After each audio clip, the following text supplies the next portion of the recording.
You need to focus, do less things, shorter times, accelerate in terms of reaction. Your marketing strategy. Your marketing strategy might be dormant, might be from a different time. You need to do that. And you need to work with the duality of markets and brands, and do the match. What brand for what market, okay? So very, very pragmatic approach of Lawrence Friedman. Again, you can have the whole story there. At the risk of ruining it for you, what I'm going to do is I'm going to just, let me put it this way. I'm going to summarize it. So if you go to the heart of the book has this sequence of six premises. You can think of them as also like as a sequence, but those are the premises behind the notion of go-to-market. Okay, so he starts saying marketing. It's about understanding like your SWOT analysis, like problems and opportunities. Okay, the very first thing that you need to do is to see what is it that is wrong and you need to correct. What is it that is good, but it could be improved. So it makes perfect sense in that. You cannot be in corrective mode all the time. Lawrence would say the idea is that you obviously solve the problem with corrective action, but you also have preventive or proactive actions to tap on opportunities. So go-to-market premises is to solve the problems and catch up with the opportunities and take advantage of that. It is also analysis based on what are your resources and limitation. In other words, this is like a litmus reality check kind of test. Okay, so okay, beautiful ideas that you have in mind. Do we have the money? Do we have the time? Do we have the resources? Do we have the energy? Do we have the interest? Are these opportunities or problems that we need to easy for us to tackle? Do we have what it takes for us to do it successfully? So once that you go through 1 and 2, which is like the analysis part of that, then you want to move into this approach of brands and markets that appears here, okay? And that's the item number 3 here, target market reapproach. And the idea is that you would eventually revise the way in which you deal with the profitable segments in your market. So the chapter in which he develops that in go-to-market has to do with the idea of understanding target markets as dynamic, not fixed. Like we teach you in marketing, we teach you that demographics and geography and what's that, lifestyles and psychographic, all that stuff that we teach you. He criticized and said, no, the target market is volatile. It evolves, and it's interesting perspective. Okay, and again, are we seeing those reaccommodations nowadays? Yes, we are. So so an idea of a dynamic target market is very appealing in these COVID times, we should say. Okay, and then once you have this idea of moving targets, in other words, checking and doing that, you have to remember that now we have analytics with Google and Facebook and everything. With those analytics, we can do this target remarketing reapproach and come up with consumer insights very easily. So that's not kind of crazy. So maybe he was 8 years early, checking what we do nowadays with analytics in Google or whatever. I mean, we have information on a day-to-day basis. So we check target markets, and we call them now consumer insights on day-to-day basis. So it's nowadays common practice in digital marketing. Brand channel alignment, that's one of the most interesting things, because he says, okay, you need to come up with brands that would be aligned to specific channels. Yes, channels. And there's a sales channel, there's a service channel, and there's a promotion channel. So you need to understand that the brand needs to be commercialized through e-commerce. You need to understand that the brand has reputation if you can support it via service.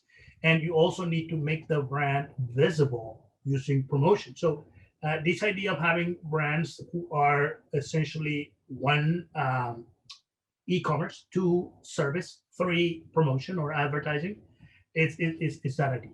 Okay, the value proposition review. Okay, your as your target moves, as your brand it gets adapted to the channel, you need to essentially also reconsider what is your actual value proposition. If consumers are approaching your product, you need to understand that your value proposition cannot exactly be like permanent.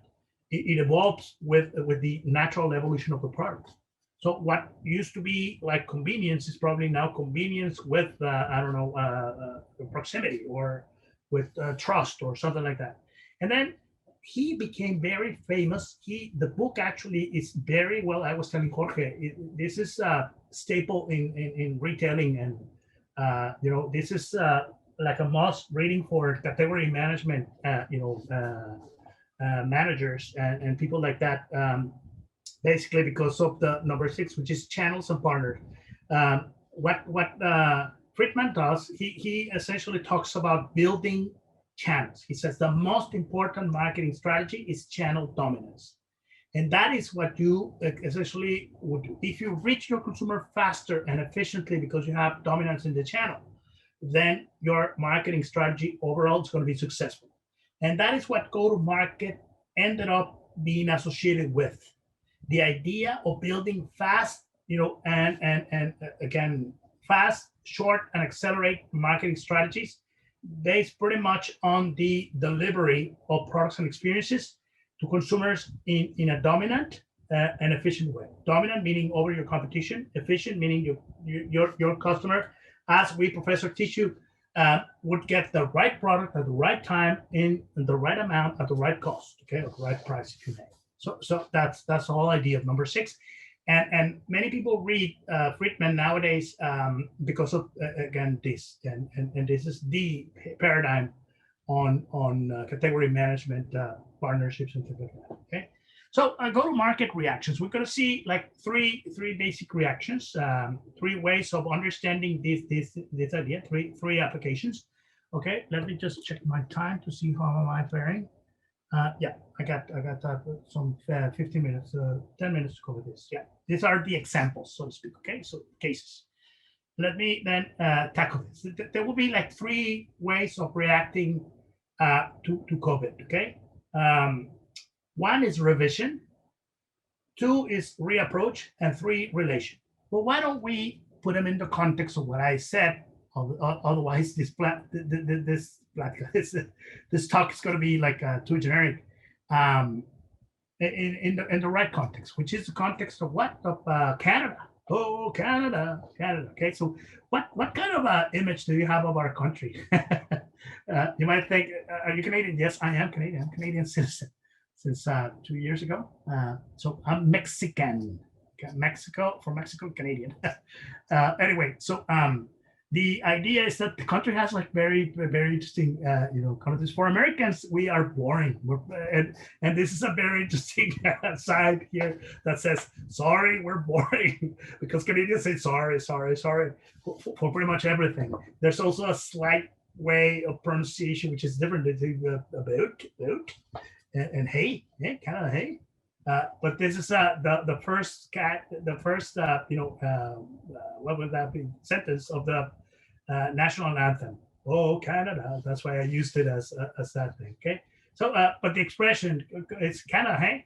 Last year, the Toronto Raptors won not last year, 2 years ago, the NBA banner. So we have a very hot basketball team. Look at the comedians. There's a plethora of them. Martin Sheen. This guy's just one of many singers. Well, we got them all. All the top charts are dominated by Canadians. Actually, just for you to know, because this is Shawn Mendes here, whatever, and the classics like Bryan Adams and Rush and Neil Young, and the list goes on and on and on. But the ones that you might remember are Drake, The Weeknd, and this guy here, the Bieber, as people call him.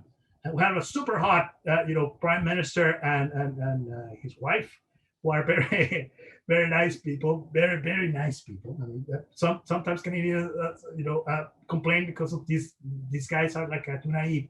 I said, no, I mean, it's just that this is the image of the country. Okay, so this is a super, cool country in many ways. Weather-wise, it's just terrible.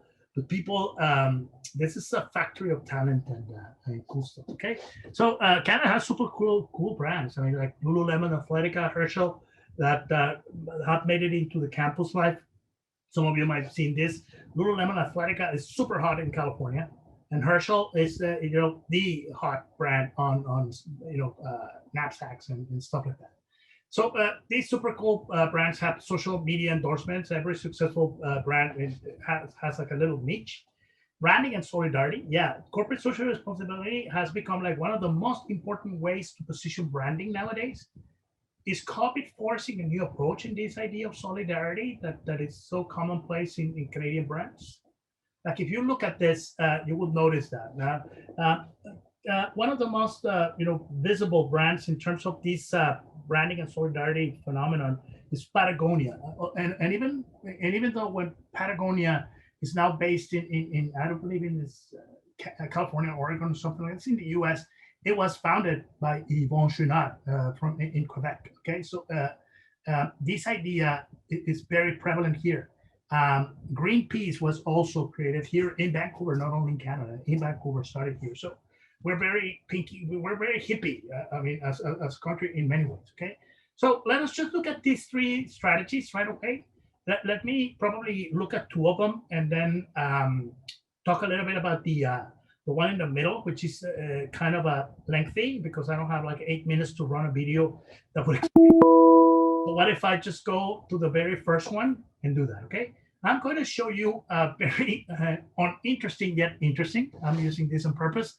Advertising example from the local electricity utility company. Okay, the local utility company is called BC, as in British Columbia, Hydro. Okay, because of the hydroelectrics that used to be. Nowadays, it's mostly solar and natural gas that we get from Alberta, from the province next to BC.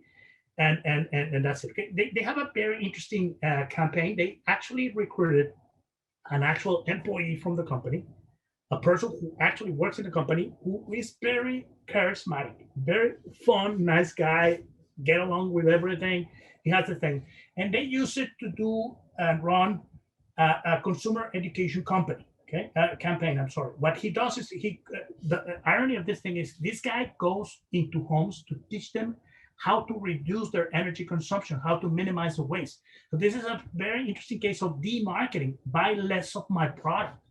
Okay, I'm gonna run a little, ad here, just a little bit, for you to see what this guy does. Okay, so to make my case in the other video that appears on the. Hi guys, I'm Dave from BC Hydro. Okay, this is the guy that I'm telling you about. I'm gonna read subtitles, and this is the typical ad of the reduce your consumption kind of thing. I'm going to run it like 40 seconds or something for you to see what is the gist, because this is obviously just to make a promo.